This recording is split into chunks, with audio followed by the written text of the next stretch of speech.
Paz do Senhor, meus irmãos, professores, adolescentes, na sua tela, presbítero Maurício Alves, apresentando hoje a 9ª lição da Escola Bíblica Dominical Classe dos Adolescentes. Esse programa aqui, que é um oferecimento da ADC TV no canal ADC Educacional, que é coordenado pelo pastor Ramon Melo de Oliveira, que é dirigido pelo presbítero Adriano Fidelis e regido pelas boas mãos do nosso pastor-presidente, pastor Roberto Ronato Olweiler. Fica comigo, meus irmãos, para mais uma aula e tenho por certo que será edificante para a sua vida e se deixe também ser um instrumento para a edificação da vida dos seus adolescentes. Vem comigo então para a aula que tem como tema uma parábola sobre Israel. Agora vamos ver e vamos meditar em cima de um anúncio, de uma mensagem de Jesus Cristo e também uma exortação de Jesus a alguns judeus do seu tempo, a alguns israelenses ali do seu tempo.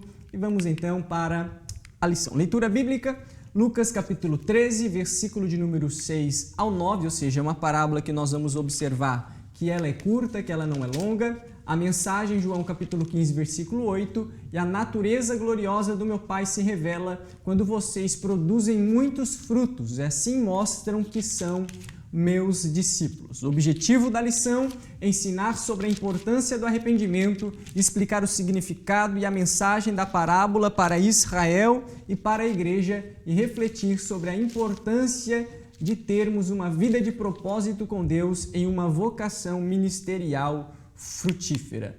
Vamos fazer a leitura aqui, vamos descobrir de hoje. Imagine que você fosse um dono de uma empresa e ficasse sabendo que um dos seus funcionários é improdutivo.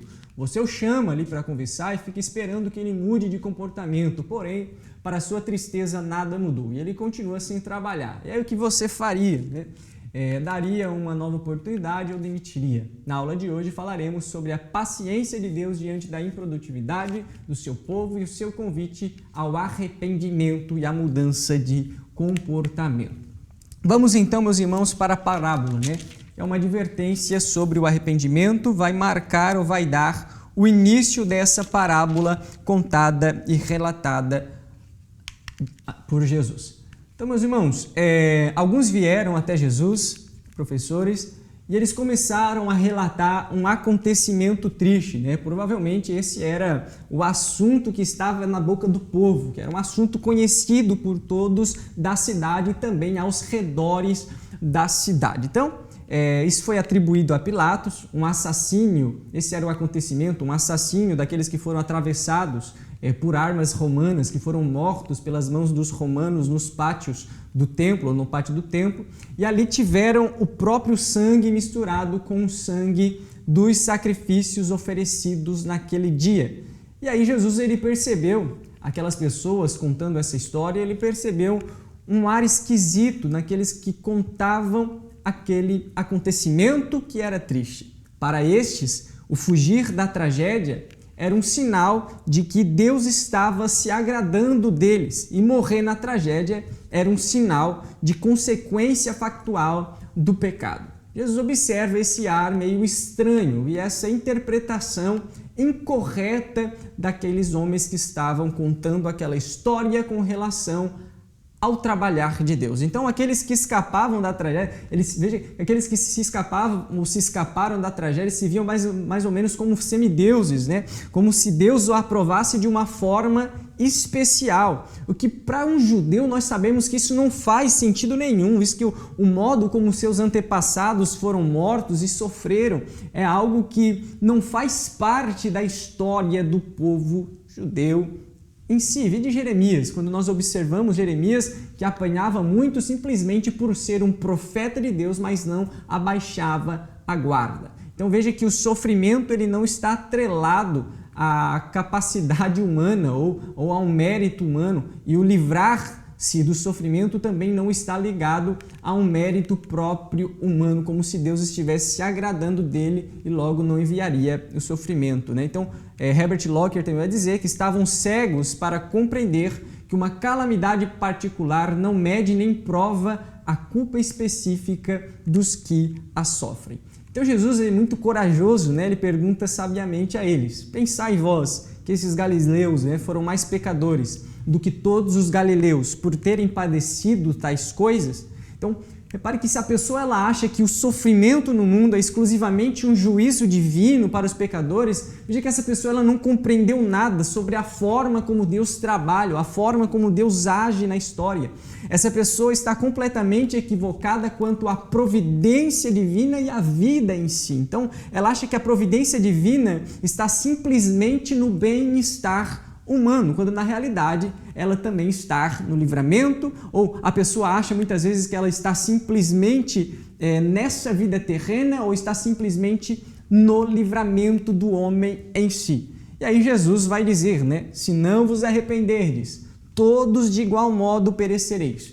E também Jesus vai citar, e aqueles 18 homens que foram esmagados na torre de Siloé, vocês acham que os moradores de Jerusalém são mais santos do que ele?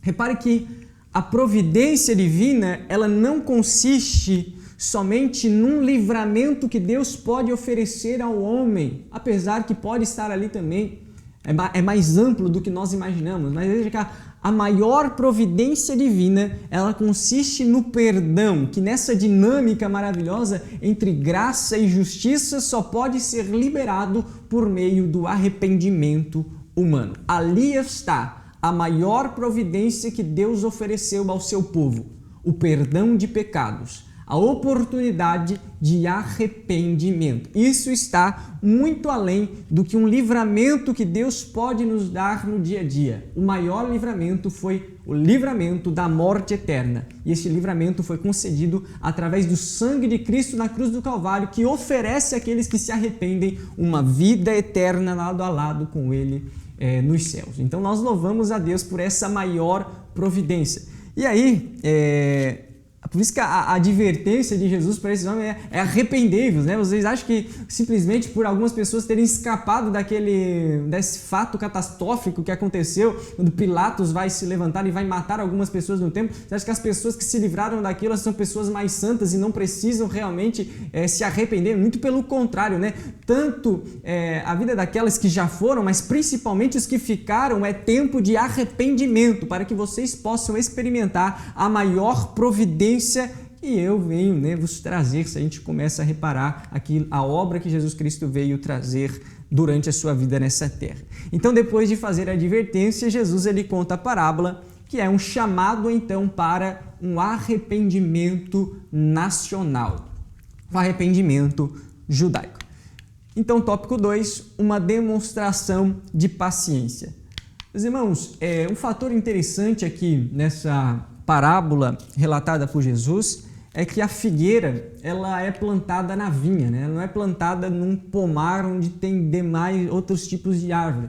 Veja que ela é plantada num local diferente. Quando nós paramos para observar essa parábola, nós vemos que ela é plantada dentro de uma vinha. Então, aquele que planta algo, e nós bem sabemos disso dentro da realidade de um senso comum ao que está ao nosso redor, quem planta acredita na frutificação. Ninguém planta, por exemplo, hectares de trigo se não acredita numa colheita frutífera e num retorno daquilo que plantou, no retorno dos frutos daquela semente que foi plantada.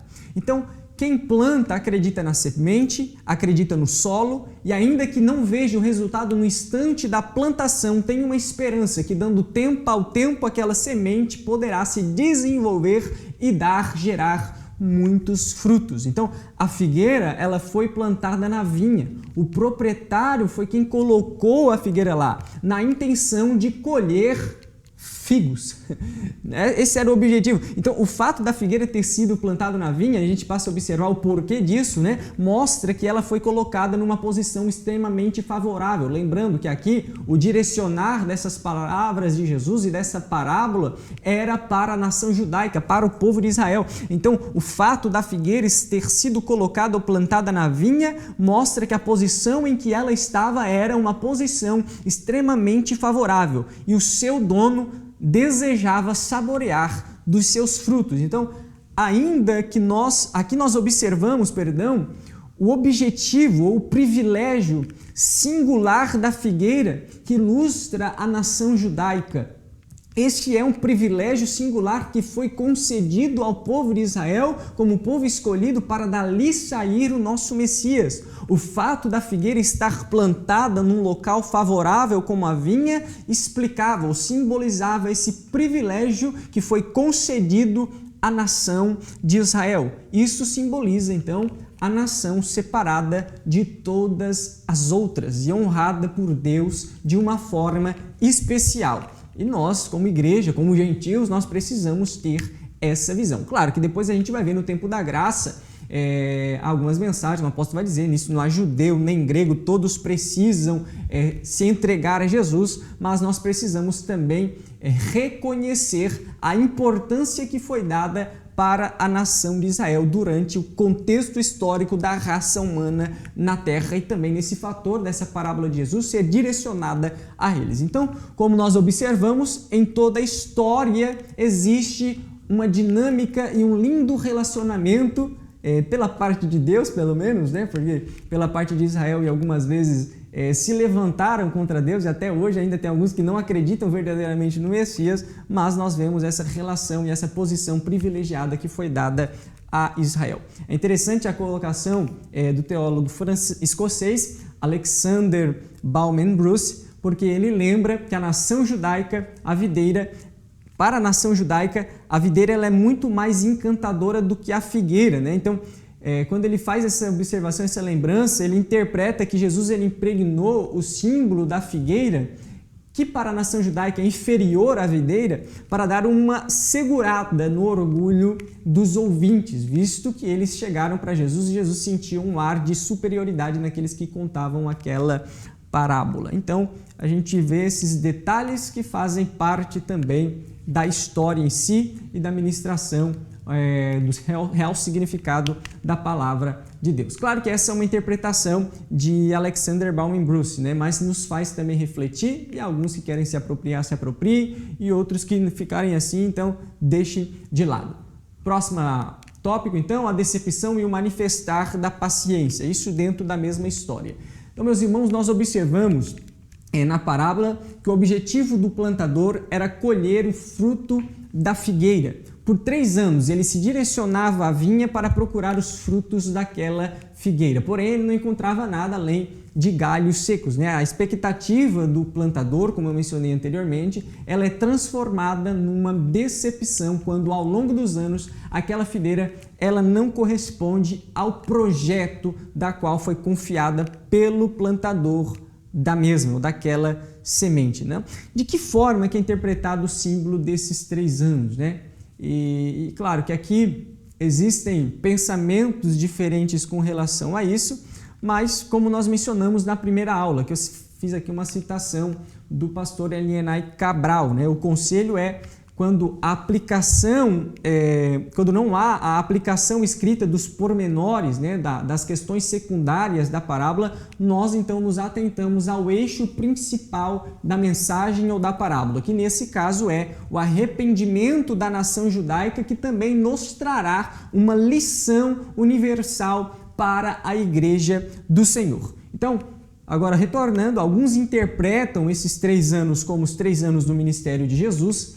Agostinho interpretava de uma forma diferente, né? Ele interpretava esses 3 anos como se fosse a lei escrita, a lei natural e também a graça de Deus. Outros acreditavam ser Moisés, os profetas e Cristo, e outros ainda acreditavam se referir a um simbolismo de uma fase de infância de um homem adulto e de um homem idoso, como se fossem questões simbólicas. Mas não nos atentamos a isso porque são os pormenores. Uma coisa nós sabemos, Deus veio na esperança de encontrar fruto produzido pelo seu próprio povo e não encontrou porque eles haviam deixado de produzi-lo. Onde ele procurava santidade, encontrou corrupção. Onde ele ansiava por ver reverência, ali ele encontrou desprezo. Onde ele procurava encontrar uma casa de oração, como nós bem observamos, ele encontrou vendilhões dentro do templo, comprando e vendendo e fazendo bagunça. Então, a figueira de Israel desejava satisfazer-se com todos os benefícios da luz, do sol, do culto ou da chuva, do privilégio divino, mas estava extremamente sem a vontade de produzir frutos para o seu dono. E isso é problemático, quando as pessoas simplesmente querem se beneficiar das ofertas divinas, mas não querem entregar também o seu serviço e a sua vida completamente ao dono. Então, por isso veio a ordem, corta, como nós observamos na parábola. A decepção, ela nos revela uma paciência a partir de agora, quando é dado mais um ano de chance para aquela figueira frutificar, ou seja, é dado uma nova oportunidade. Então, meus irmãos, nós vemos aqui, com relação a essa oportunidade que foi concedida há mais um ano para que aquela figueira viesse a dar frutos, nós paramos para observar que Jesus, ele se revela nesse papel de intercessor. Na cruz, Jesus orou pelos seus agressores, inclusive também por judeus infrutíferos, dizendo: Pai, perdoa-lhes, porque eles não sabem o que fazem. Posteriormente, nós temos a ressurreição, o livro de Atos, a ascensão de Cristo, a descensão do Espírito Santo, a expansão da Igreja do Senhor. É uma nova oportunidade dada no tempo, ou seja, uma oportunidade de graça de buscar o arrependimento genuíno. Até Heberson, o teólogo, vai dizer que o livro de Atos ele relata a história de mais um ano, não um ano literal, mas um ano aceitável do Senhor, concedido à figueira em resposta da oração do viticultor que dizia: Pai, perdoa-lhes, porque eles não sabem o que fazem. O Senhor, ele traz à luz, ele nos revela a necessidade de gerar frutos de arrependimento. A mensagem, arrependei-vos, ela ainda é real e viva. E aí, tópico 3, convite à frutificação. Meus irmãos, o que nós precisamos compreender, claro, essa mensagem ela é direcionada à nação judaica, mas existem, como diz aquela expressão que nós utilizamos, para bom entendedor, meia palavra basta. Então, são mensagens que são direcionadas, mas que servem como uma lei universal. O que é isso? Ou seja, essa mesma lei que foi aplicada a eles também se aplica à Igreja do Senhor. A mesma lei que foi aplicada para os judeus naquele tempo também se aplica para a igreja em forma geral. Em alguns casos, muitos dos ensinos, por exemplo, que eu citei aqui, quando nós observamos Atos capítulo 2, nós vemos que a mensagem do apóstolo Pedro é direcionada a um grupo específico de zombadores que estavam naquela reunião. Mas isso não muda o fato de que a mensagem pregada é uma lei que se aplica ainda nos dias de hoje, ou seja, é a verdade do Senhor, que ela permanece sendo verdade durante toda a eternidade. Então nós podemos pegar esse mesmo princípio e entendermos que existe por trás disso um convite à frutificação geral. Como nós, enxertados na videira verdadeira, naquele que é Cristo Jesus, nós também temos a responsabilidade de dar frutos para o Senhor. Então veja que o Senhor ele é como um agricultor que passeia no jardim e espera ver os frutos do seu povo. Deus procura frutos entre os seus filhos. Essa lição, que tem como base o ensino de Jesus para a nação judaica, é então uma lei universal. Como diz Jesus em João capítulo 15, versículo 1, eu sou a videira verdadeira, o meu Pai é o lavrador. Todo ramo que está em mim que não dá fruto, ele o tira e o limpa, todo ramo que dá fruto, para que dê mais fruto. Então, se Cristo é a videira, a vara que está ligada nela, essa vara sequencialmente dará frutos, como nós observamos ali, essa imagem colocada. Cristo como a videira. E essa é uma videira forte, que leva e potencializa o seu ramo. Então, os ramos que estão ligados nessa videira darão frutos para o reino de Deus, frutos dignos de arrependimento e também frutos enquanto estiverem nessa terra. Então agora, aquele que não estiver em Cristo será como uma vara seca que só serve para colher e lançar no fogo. Nós observamos na parábola, que ao mesmo tempo em que tem a graça e a paciência de deixar mais um ano, não muda o fato de que se a figueira não desse fruto, seria cortada e lançada no fogo. Por isso, a necessidade da igreja, daqueles que estão em Cristo, dar frutos.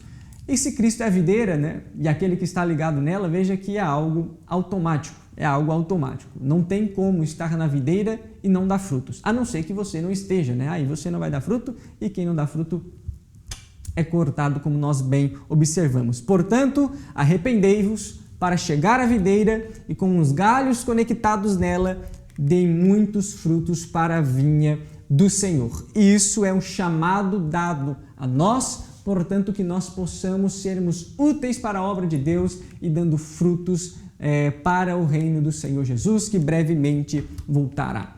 Amém, meus irmãos? Vamos então para a conclusão. O nosso Deus é misericordioso com os pecadores, mas para aqueles que o rejeitam, ele não será misericordioso para sempre. Haverá um dia que serão punidos os que vivem como se ele não existisse. Por essa razão, somos chamados ao arrependimento sincero e verdadeiro e a uma vida marcada por frutos dignos da conversão que experimentamos. Então, que nós possamos nos arrepender para estarmos ligados em Cristo e frutificando por meio dele e do seu Espírito em seu reino eterno. Glória a Deus! Esse programa aqui, essa aula, é oferecimento da ADC TV no canal ADC Educacional. Já peço aos irmãos se inscrever no canal, deixa seu comentário aí embaixo, fica atento também nos próximos vídeos e que Deus abençoe grandemente a vida dos nossos queridos professores. Meus irmãos, essa é a vossa aula de hoje e Deus vos abençoe.